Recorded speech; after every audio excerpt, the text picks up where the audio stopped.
I love it when people write like this. I write like this. And I like using the word can't. Can't's not proper, is it? Is that even in the dictionary? I don't even know.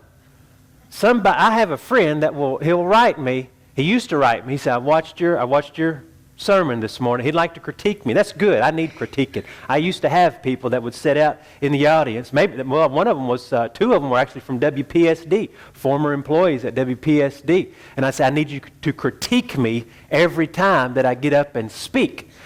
Grammar, enunciation, pronunciation, was it clear in talking? And unfortunately, they always said I did a good job. I think they were lying. But that's what they said. Rarely did they give me. But one guy, he's given up on me by now, I guess, because he no longer tells me when I've made an error or a mistake. And he said, you need to quit using the word can't. Can't. Oh, I said can't. He says, you need to word cannot, can't.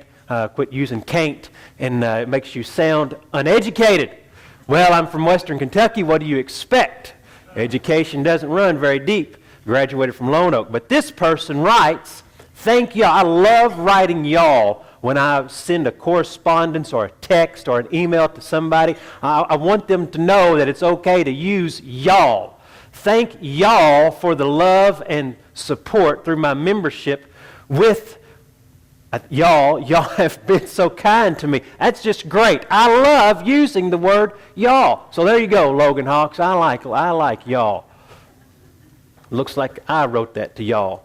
So anyway, I heard David Jeremiah tell this story some time ago, but he told it about a graduate from Dartmouth. This gentleman was graduated from Dartmouth in 1937, the class of 1937. His name was Lansing Porter Moore.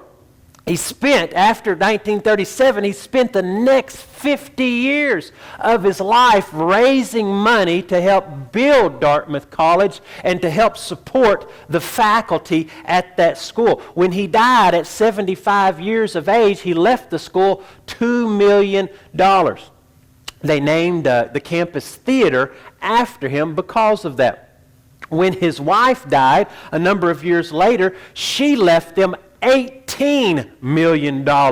Up to that point, it was the largest gift that they had ever been given, the school had ever received. So with that gift, they were going to name a new building after both Lansing Porter Moore and his wife. They were going to dedicate this building to them because of the gift that they had left. But they discovered that Lansing Porter Moore did not graduate in 1937. Matter of fact, he didn't graduate in 37, 38, or 39. He didn't even graduate from Dartmouth at all. They were going to name, it was going to be the science building that they were going to name after them. But when they couldn't find when he graduated, they were like, what do we do? Well, it just so happened that finally somebody dug up some information about Lansing Porter Moore about when he attended school there. They've discovered that he enrolled in 1933. He came to school for 3 months and then he dropped out. He just dropped out of school. Lansing Porter Moore never graduated. Well, if you remember what was going on around that time, you had the Great Depression. He just couldn't afford school. He couldn't pay for school. Nobody was going to school, I guess, at that time. So he drops out of school, never tells anybody about this, never speaks of it, but just there for 12 weeks, and then he just drops out. He just steps away. The depression was going on. He has to drop out. Maybe he has to go back home, but he later comes back. Lansing Porter Moore comes back to that school to help them raise money in kind of a way to say thank you for the 12 weeks I was here. Thank you for the 12 weeks that I was with you. But the question is, what happened? What in the world happened during that 12 weeks for him to commit the next 50 years of his life to raising money for that school and leaving them $20 million, leaving them a gift of such blessing? Something happened in that 12-week time that impacted his life. And he spent the next 50 years serving that place. What happened to Lansing Porter Moore is called gratitude. He wanted to come back and say thank you. Even though it was just 3 months, even though it was just 12 weeks, thank you, thank you, thank you. Luke chapter 17.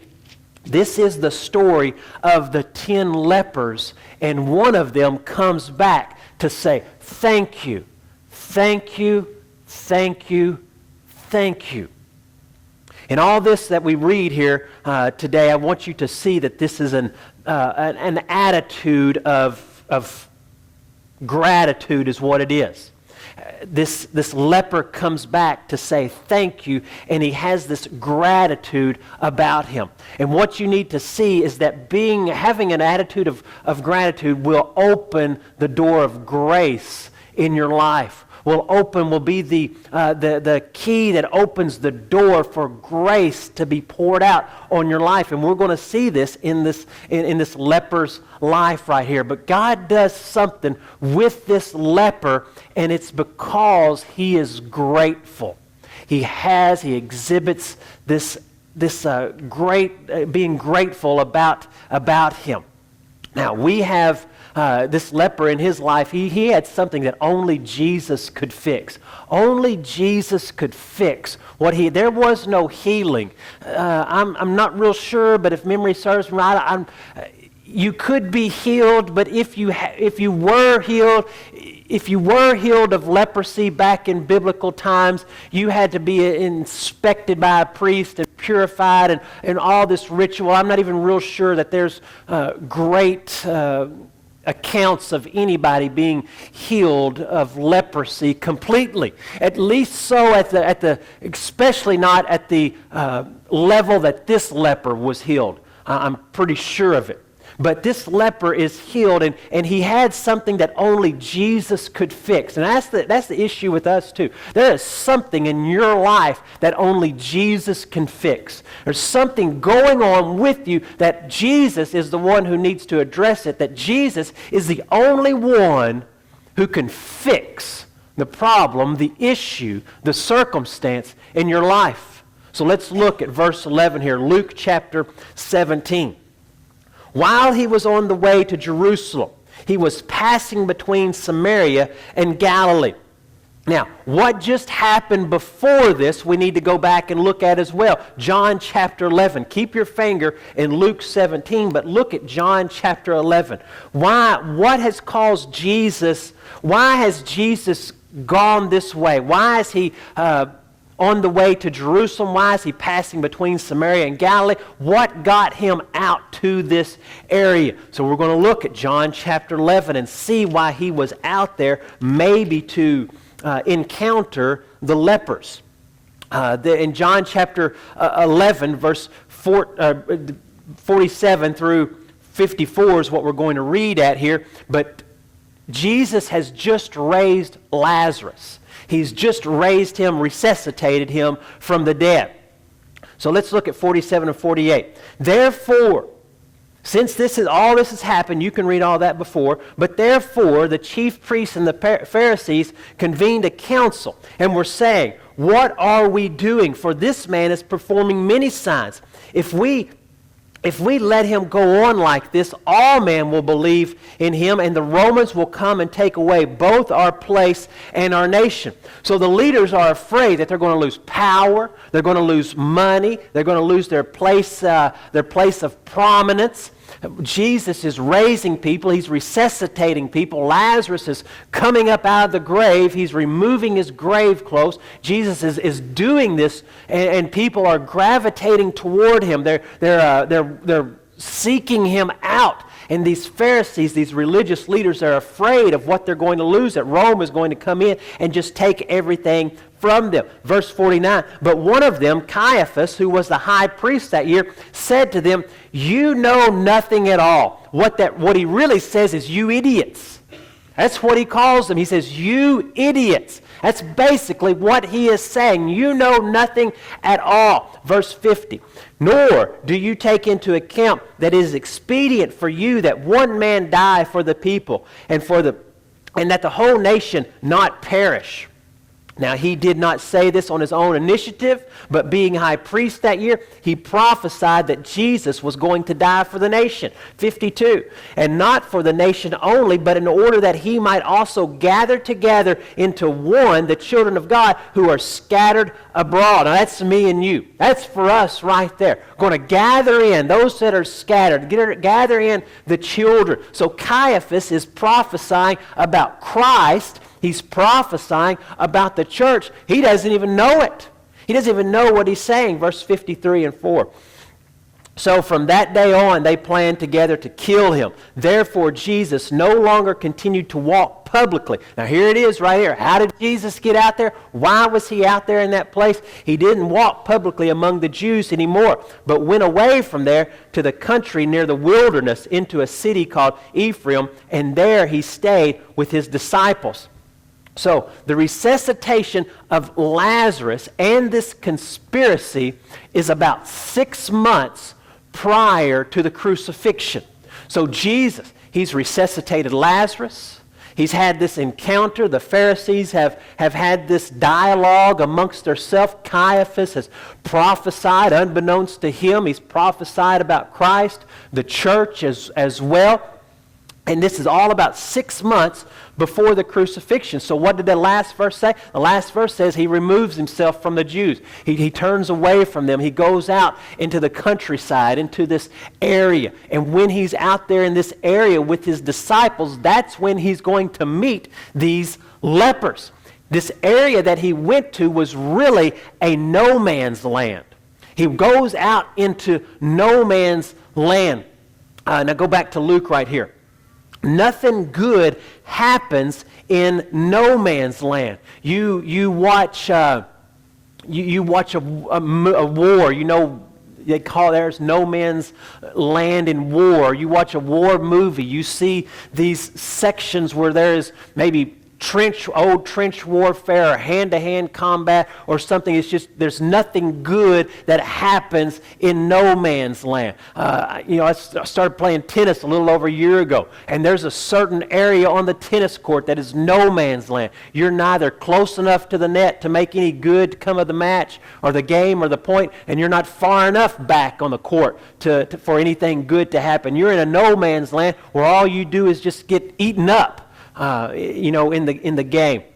So it's a place where you lose every time, and that's where these lepers are, and that's where Jesus is out there walking, passing between Samaria and Galilee. It's kind of a no man's land area.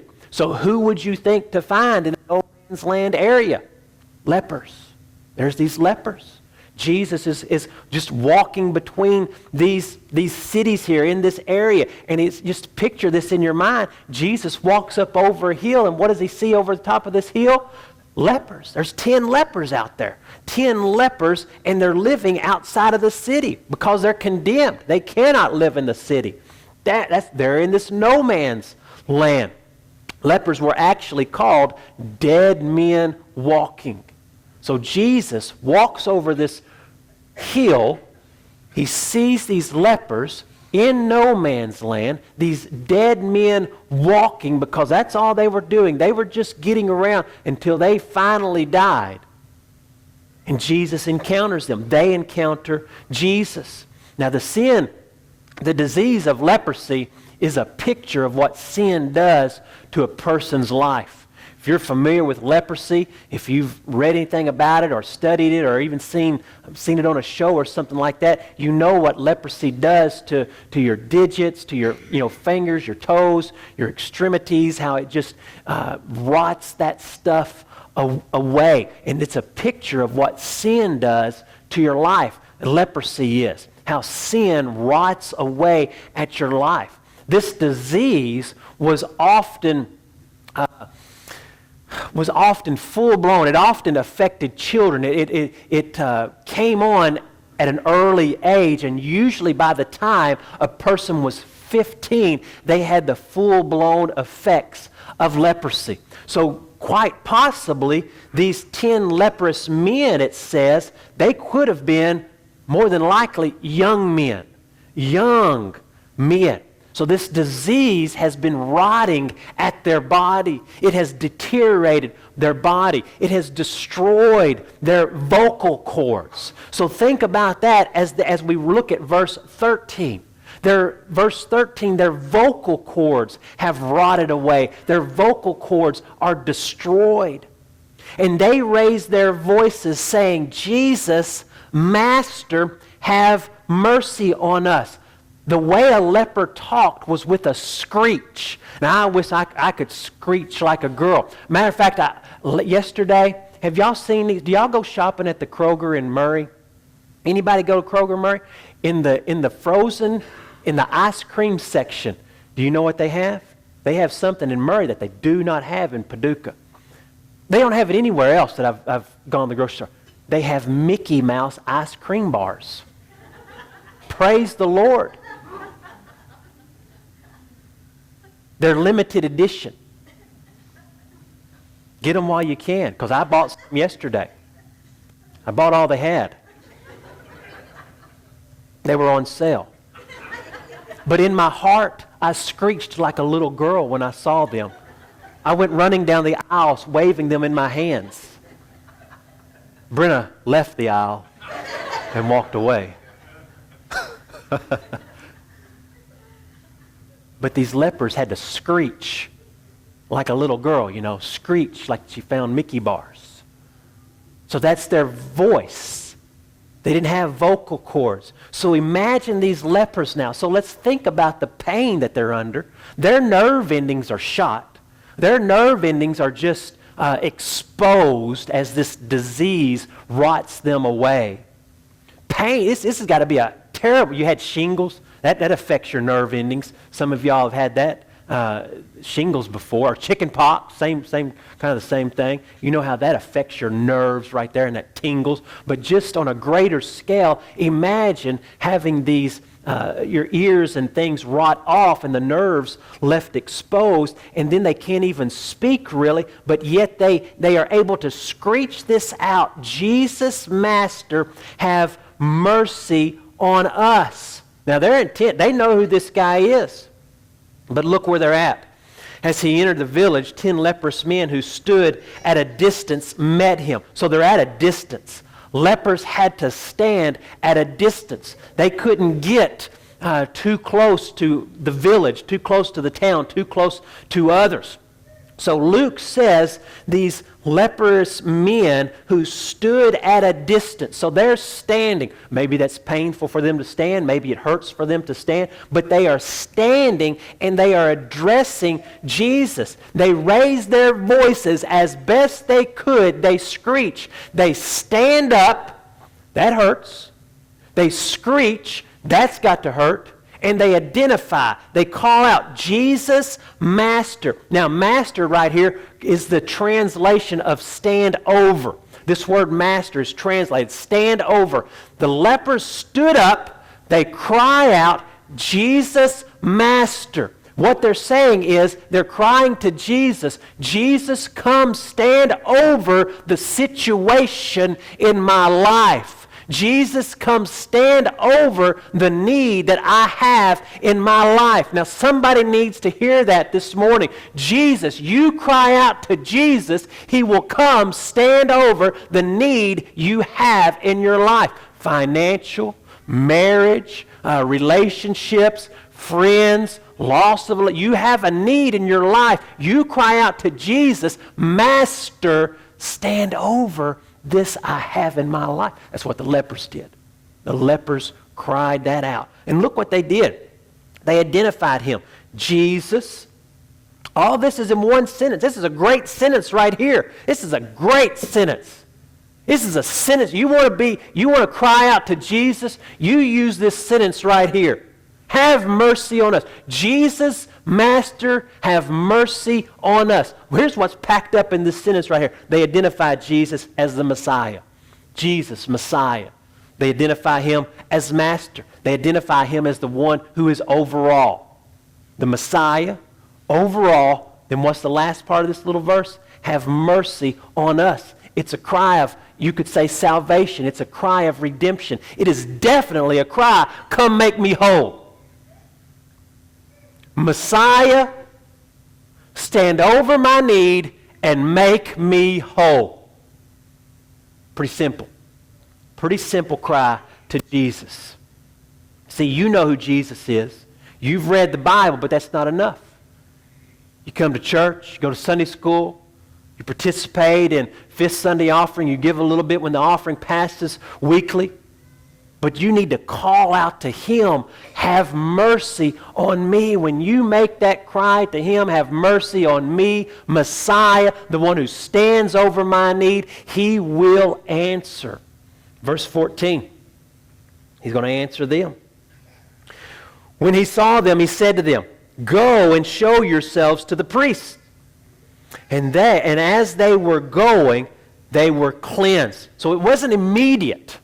It wasn't a turnaround and you're cleansed. But as they were going, as they were walking, maybe one of them looked to the other one and said, oh, goodness gracious, look, you're healed, you're better. Maybe another guy looked down at his hand and he noticed his hand was fully restored. His feet didn't hurt, his back didn't hurt. He didn't have this ache about him anymore. So as they were going, they were healed. Now, today there's medicine for this disease.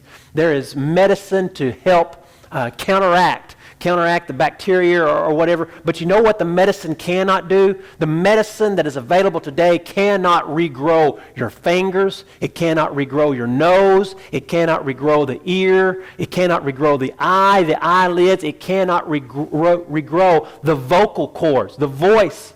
The medicine today can combat the bacteria, the virus that is rampant in the body, but it does not reverse the damage that has already taken place. You may stop a sin in your life, but you cannot reverse the damage of sin. Only Christ can take away the eternal damage that sin has done in your life. Only Christ can cleanse you. Only Christ can restore you. See all that in this leper story? It's a good story. It's a good story. Remember, leprosy is a picture of what sin does in your life. This is good. Verse 15. Now one of them, when he saw that he had been healed, turned back, glorifying God with a loud voice. So one turns back. One sees what's happening. He turns back with a loud voice. He's shouting. That loud right there means mega. It's where we get our word megaphone from. He returns with a megaphone. He's loud. He's screaming. He's bold. He's amplified. He's exaggerated movements. Boisterous is this guy. He is loud. He comes back glorifying God with a loud voice. You know what? He didn't care who heard him. He didn't care that the village just down the road could hear him shouting. He didn't care that the Samaritans, he didn't care that the ones on the Galilean side, he didn't care who heard what he was giving glory to. He was going to do it with a loud voice. Now, if I took a poll from you today, if I said, hey, do you love Jesus? You'd say, well, yeah, sure. Yeah, I love Jesus. Yes, but I don't want to sing too loud. You know, I don't want to sing too loud. I don't want to raise my voice. I don't want to be a spectacle. Just let the preacher stand up there on the front row and he can stand up. I know we always stand up. He's been here 6 years and we've all stood up on that one song for 6 years, but we'll just let him stand up right now. I don't want anybody to know that I'm going to be the other person that follows suit and stands up as well. You know what? The church I came from, boy, you couldn't keep them seated in the pew. Now, it's half Pentecostal, it's half charismatic, it was non-denominational. There's a big flowing of the Holy Spirit there, but you couldn't keep those people in the pew. Boy, they were ready to bust out anytime. Loud voice. Loud voice. This guy loved out loud. That's the old saying, love out loud. But this guy was a model of loving out loud. He loved Jesus out loud. He didn't care if he was a spectacle in the public eye or not. He was going to be boisterous. He was going to be, it had volume to his giving thanks.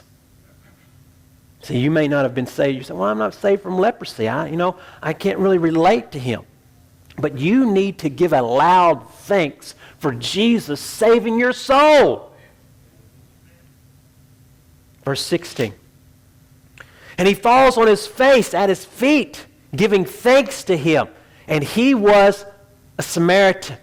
Now, how many? There's 10 of them. There's 10 of these guys, 10 of these lepers. He's a Samaritan. He's a foreigner. He's an outcast for sure. If anybody, the other ones were Jews. He's an outcast for sure. If anybody's an outcast, it's a Samaritan. But this Samaritan is the one who comes back.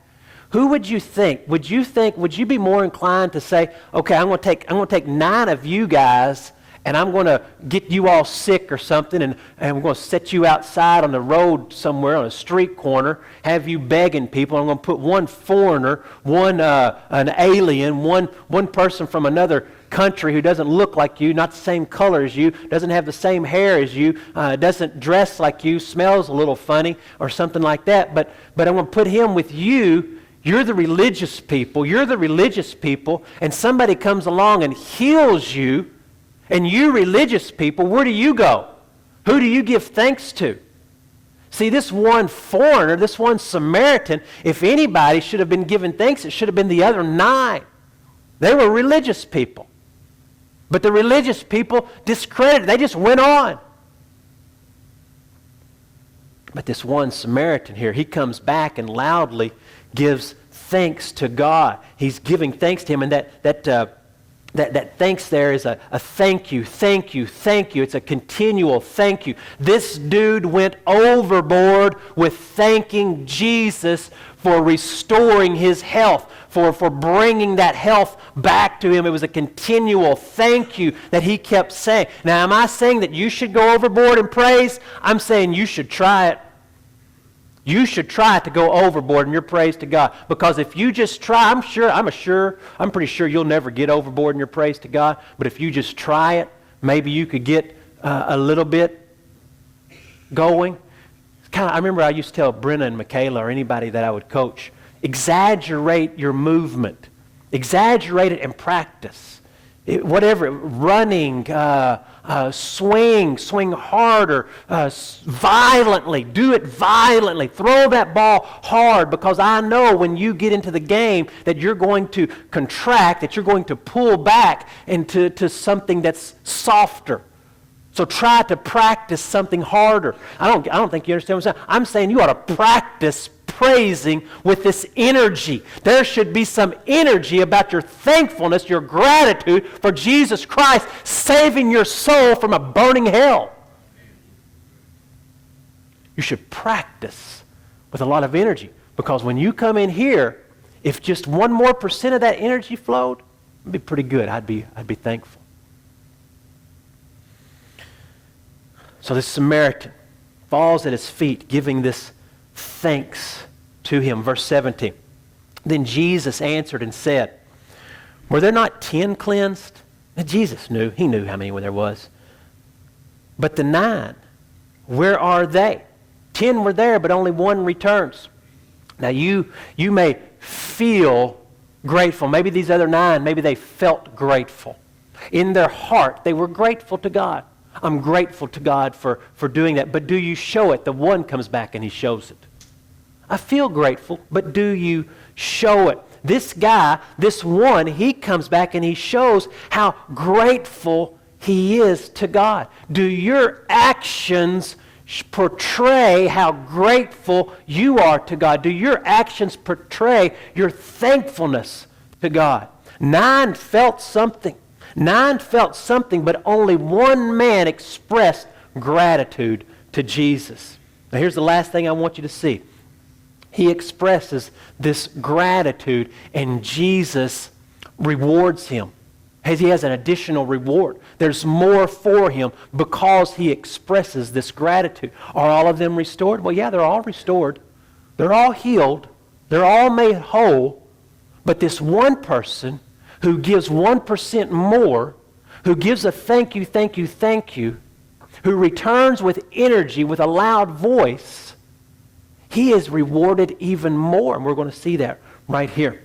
What had they been crying out? Well, in verse 13, we see they had been crying out, Jesus, Master, have mercy on us. It was a cry for healing. So they're all healed. They're all crying. They're all healed. They're all restored. But Jesus desires for them to come even deeper, to them have a better relationship with Him. He has a desire for a better relationship in your life as well. Verse 18 and 19. Was no one found who returned to give glory to God except this foreigner? And that's what he's talking about. These other guys were Jews. These other guys were religious people. These other guys would have been the ones that went to church. These other guys would have been the ones that read the Bible. These other guys would have known what just happened in their life. But yet this foreigner, the foreigner returned. And he said to him, stand up and go. Your faith has made you well. Now, would you rather have the tangible or would you rather have the spiritual? Because this foreigner, this Samaritan, he comes back for the spiritual. He has the tangible. The tangible was good. He's healed, but he comes back for the spiritual. We all want what we can touch. We desire what we can lay our hands on. But Jesus says, choose the spiritual. Choose the spiritual need in your life. You can have all the joys of this world. You can have all the bling of this world. But what good has the joy of earth or what good has the bling of society done you? Without Christ, you'll still go to hell. Without Christ, you will still be separated from a loving God. There's only one way, and that is through the Messiah. Jesus always says, I want to do a greater work. Jesus always calls us to do something more. Jesus says, yeah, I healed you. I restored you. I made you well. I saved you. But Jesus doesn't want to just leave you there. Jesus doesn't want you just to remain the infant, right? Scripture says don't just stay an infant, but graduate, grow, get off of the milk, get to some better food, get to the steak, get to the meat, get to the solid food. Why? Because He wants to do more. He'll save you, but He wants more. He's calling you to more. He wants you to want more. That's His desire for us. That's what this one leper shows us right here. Now this word, this is it right here. He says, stand up. Verse 19. He said to him, stand up. Jesus wants to do a greater work. He says, stand up and go. That stand up means to resurrect. What had He just done to Lazarus? He had resurrected Lazarus, resuscitated him. But that resurrect means that you will rise again and you'll never die. Jesus is the only one who's been resurrected. Lazarus was resuscitated. A few other accounts in the Bible, they were resuscitated. Why? Because they were going to die again. But this stand up means to be resurrected. Jesus tells him, just as He had resurrected Lazarus, just as He had raised him back up, Jesus tells this leopard, He says, stand up. He's telling this guy, hey, you're going to die again someday. Someday you're going to die again. But let me tell you, there is a day coming in the eternity. There is a day coming not far from here, that you will forever be resurrected as you stand with me and the Father, as you stand with me in glory, as you stand with me in eternity. The same is true for you today.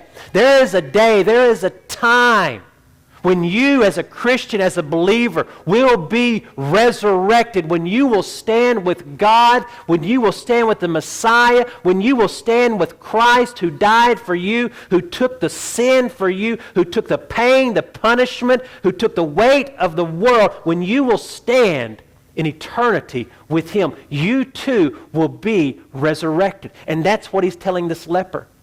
So there's a time you're going to die physically, but I'm telling you right now, stand up. You have chosen me. You will be resurrected. You will be whole in eternity. I've restored your health. I've restored you. I've cleansed you. I've made you whole on this side. But there's an eternity that you need to be prepared for. All of that is in these few verses right here. That's a lot. That's good news. Have you accepted it for your own life? Have you accepted it? I said, well, yeah, I've accepted that. What's the difference? Are you the one who returned, though? Are you the one that gives the thank you, thank you, thank you? Have you accepted it? Are you excited about it? Have you shared it? Have you spoken loudly about it? Is there any energy? Is there any energy in what Jesus Christ has done for you? Yeah, I'm saved. I'm secure. I'm restored. But do I have any energy? Is there any energy for the work of the Father? I want to ask you to bow your head and stand.